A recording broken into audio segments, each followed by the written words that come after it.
Well, I first got into kiting, I think it was 1996. We started with those foil kites on the beach with the skis. That was pretty big where I was from. You know, there's about 20 or 30 guys doing that. And then we saw the video of the guys here in Maui, probably also around 97, 98. And a friend of mine ordered a bunch of kites from them, this first Whippikers. And yeah, that's how we got into it. You know, we just did downwinders for a couple of years because we never believed that you could go upwind.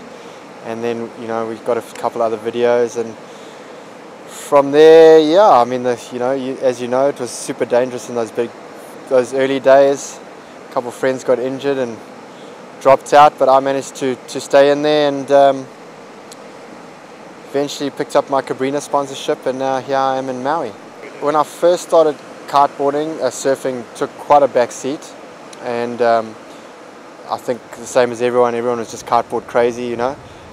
But recently, because I'm, you know, back then I wasn't a sponsored surfer. Now I'm sponsored, you know, by Billabong to go around the world and surf. Obviously that's become my priority, but I've always used kiteboarding as like a cross-training tool.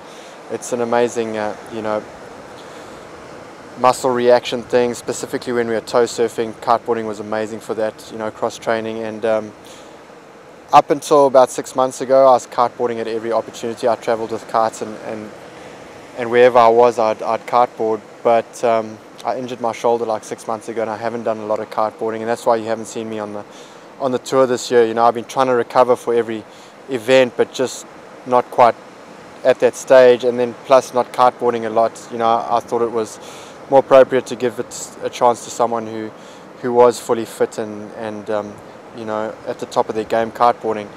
But then coming to Maui now and watching these conditions from the other day, I mean, that's exactly the kind of conditions that I ride at home, and I would have been super comfortable. And you know, I've ridden in Maui a couple of times, and I love the conditions here. They suit my style of riding perfectly, being a natural footer and so on. And that really bummed me out. You know, I would have loved to be in this event, and I feel if this event was like 2 years ago when I was at the top of my kiteboarding wave riding game, I could have really competed with the youngsters here. So it's been great to be here and watch the event and see how good the level is, but at the same time I've been, you know, really chomping at the bit and wishing that I was out there.